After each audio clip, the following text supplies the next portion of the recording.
So, in order to understand how MotivBase does what it does, we need to break up this video into two parts. The first part really is what we call the creation of our topic database. In essence, that's the part where we talk about what our machine does in order to understand the millions and millions of consumer conversations that it's scraping across the social web.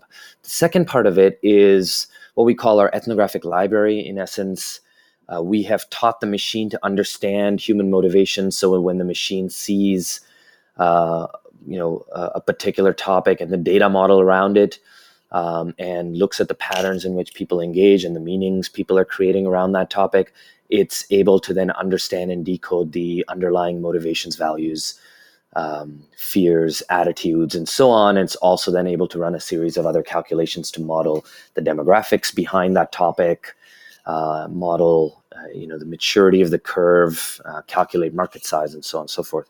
So that's the second side of the equation, which we'll also talk about. So let's begin with the first side of the equation, which is how we model culture itself, how we create this topic database. For those of you who have watched the earlier videos, some of this will be quite familiar to you, but we will recap a few of the concepts as we go through this. So step one really for us is when we scrape the data, so this is millions and millions of consumer conversations online on anything and everything, the first task for us is to make sense of that data. Now, it's important to note here that we don't actually store the raw data because of GDPR compliance and other compliance and new legislations that are driving that decision. But there's another reason behind it, which is that the raw data in and of itself isn't of high value. What's of high value actually is what that raw data is conveying to us. So let me give you a tangible example. Let's say we have scraped one conversation. Let's say it's between three people. So 3 posts in this one discussion. It's about genetically modified foods, let's say. And, person A associates GMOs with weight loss in his specific post. Now, person B responds back to that conversation. They don't mention GMOs, but they're responding in context and they talk about their family's health. Now, that's an indirect relationship. Similarly, person 3 now responds back to person 2 and talks about rising insurance costs. And that's also an indirect relationship. Now, what's happened in this scenario is that person 2 and 3 have created indirect relationships to GMOs, and person 1 has created a direct relationship to GMOs. Now, of course, this is just an n sample of 3. Now, multiply that by a few million, what you get is a very intricate model where our system actually understands 2 things. When you search a particular topic, let's say you search this topic of GMOs, our system now understands all the topics that are directly associated with GMOs, and it understands all the topics that are indirectly associated with GMOs. Now, there's more depth to this, of course, which is that in the zone of direct relationships, it also understands which topics are closer to the sun, or rather closer in semantic distance, and which topics are further away in semantic distance. And of course, what is closer and further away is really a function of how often, a topic is associated with the topic you've searched for, and how closely it's associated by the consumer, how often, and of course, how consistently. And so there are a number of factors that determines the calculation of that semantic distance. But for our intents and purposes here, what you need to know is that not only does our system distinguish between the direct and the indirect zone, it also distinguishes at the topic level, which means, when you search a topic like GMO, you might have 150,000 topics that revolve around it. Out of those 150,000 topics, our system basically knows the distance between the topic GMO that you search for and every single one of those 150,000 topics that connect to it, some directly, some indirectly, and so on and so forth. So that's the first part to understand, is how we model the data. So when we run a search in MotivBase, what MotivBase is first doing is it's taking a few seconds to first model this direct and indirect zone. Basically, we call it our cultural universe. To go back to that physics analogy, this is in essence the galaxy of topics that surrounds the search term GMO. Now, once that's done, then we start running a series of calculations. So what is the what is the first calculation we run? The first calculation is based on the specific pattern in which these topics, these direct and indirectly related topics appear, our system analyzes and identifies which motivations, attitudes, fears, and values are behind this particular topic at any given point in time. Now, how it determines that we'll talk about in the second part of this video, where we talk about our library of ethnographic factors. But this is what you need to know for now, is that it decodes this specific model to make sense of the why behind it. So why do people care about GMOs and think about GMOs in a certain way at a certain point in time? It's because of these motivations, attitudes, fears, and values that are driving them. So that's the first thing you need to know. The second thing you need to know is how our system then calculates the core market and the addressable market. Because these are two other really important calculations in addition to the adoption curve that you'll often see and find yourself using heavily as you use the system and the tool. So let's talk about the core market first. Now, this is all, I'll keep sort of going back to that physics analogy, because in essence, what's happening here is that when you run a search for GMO and our system constructs this model of topics in the direct and indirect zone around GMOs, what our system is now doing is it's trying to determine how big this universe is in comparison to everything else. That's really how we determine the core market. So let me use a simple analogy from, sort of back in the day when we were kids and, our teachers were trying to teach us basic math. You have, 10 bars of chocolate in front of you, and they're all of different shapes and sizes. And you want to calculate how big a particular chocolate bar is relative to the size of every other chocolate bar. What are you going to do? You're going to single out this one chocolate bar. You're going to measure the size probably in cubic feet, cubic meters, depending on the metric system you're on. And then you're going to calculate the size of all the other chocolate bars, sum them up, and then now calculate a ratio. And that'll tell you how big your chocolate bar is in relation to the entire universe of chocolate bars. That's exactly what we're doing here, in essence. So in order to calculate this or run this relative calculation, what our system's now doing is it's saying, okay, so I'm going to look at this direct and indirect zone, and I'm going to examine every single topic that sits in the direct and indirect zone, and I'm going to look at a few different factors around these topics. First, the number of topics itself that sit in the direct zone versus the indirect zone.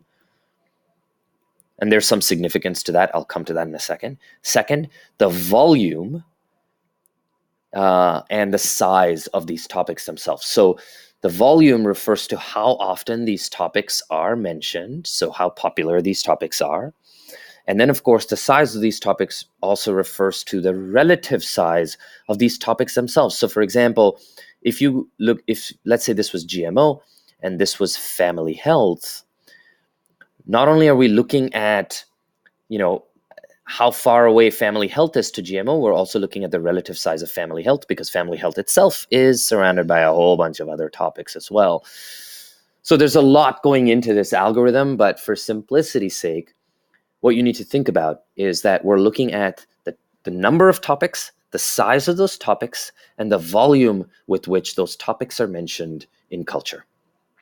That gives us a calculation, kind of like the cubic calculation we would have of that chocolate bar. Once we have that calculation, we are then comparing that calculation to everything else in the cultural universe, and that gives us a ratio. Once we have a ratio, we can now calculate what percentage of the population this particular core market for GMOs makes up. So simply put, this is really how this calculation is happening. And that core market calculation is really, really important, because not only does it help us identify the maximum potential for your idea in a particular time frame, it also helps us understand one other component. And that component is maturity. I'll talk about this a little bit more, but I want to just plant this in your mind. More mature topics are topics that have more related topics in the direct zone. Okay, just stay with me here for a second. Immature topics are topics that have more topics in the indirect zone. Why is that the case? Theoretically speaking, why is that the case? Mature topics are well understood by consumers, which means there are lots and lots of direct relationships. Immature topics are less well understood by consumers, which means there's a lot of indirect relationships happening in that culture. So that's something to keep in mind. That's really how our algorithm is able to identify which of those topics is more mature, less mature, and then there's obviously more intricacy involved there in how that specific calculation happens. So we talked about the core market. Next, let's talk about the addressable market. So the addressable market is another interesting calculation. So now that we have, so at this point we have two things. One is we have the size of the core market. We also have the ethnographic DNA of this core market, which is represented in the form of what we call AVFMs: attitudes, values, fears, and motivations. Now this is a unique fingerprint of this particular culture. Now what our algorithm does, and again, there's social sciences theory behind this, which I'll come to in a second. But what our algorithm is now doing is it's saying, okay, so let's look for other cultural universes that share a similar enough ethnographic DNA, similar enough AVFM combination to the search term that you have, GMOs. So let's look at other such universes and then let's sum them all up. Because what that's basically telling us is that if somebody thinks a certain way and that makes them want to consume, let's say, GMO-free products, then that mindset must also extend to other related universes. For example, they might also be interested in buying organic cotton, or they might also be interested in buying plant-based protein. Who knows? What we're really trying to find out is what are those other universes that relate to this universe that are close enough in size, and then summing it all up helps us understand sort of the peripheral market, if I can call it that, that is shaping up around this topic. Oftentimes, you'll find the addressable market could be the entire adult US population. In other cases, it's not. But that's just valuable to know because it gives us a sense of where culture is moving and what the future potential is when you take all the peripheral markets together combined with your market or the search term that you have specifically explored. Okay, so I hope that makes sense. And then now let's come back to prediction and maturity. As I mentioned to you before, mature trends are ones where the zone of direct relationships is large. Immature are ones where the zone of indirect relationships is larger and the direct zone is smaller. So now that we've now determined maturity and immaturity, we then run a series of other calculations, in particular, one that's around prediction. Now, prediction is very complicated, and I really don't want to get into all the specifics around it, and part of it is, of course, IP as well. But what I will tell you is this. If you now consider this model that we have built, and let's go back to our GMO example, right? So we have now built and constructed this model of topics that surrounds GMO, some direct, some indirect, but we have this model now, so let's call it our GMO cultural universe. Now that we have this GMO cultural universe, the next step for us is to understand whether this cultural universe is changing, has been changing, and is continuing to change consistently over time. Now, how do we know if it's changing consistently?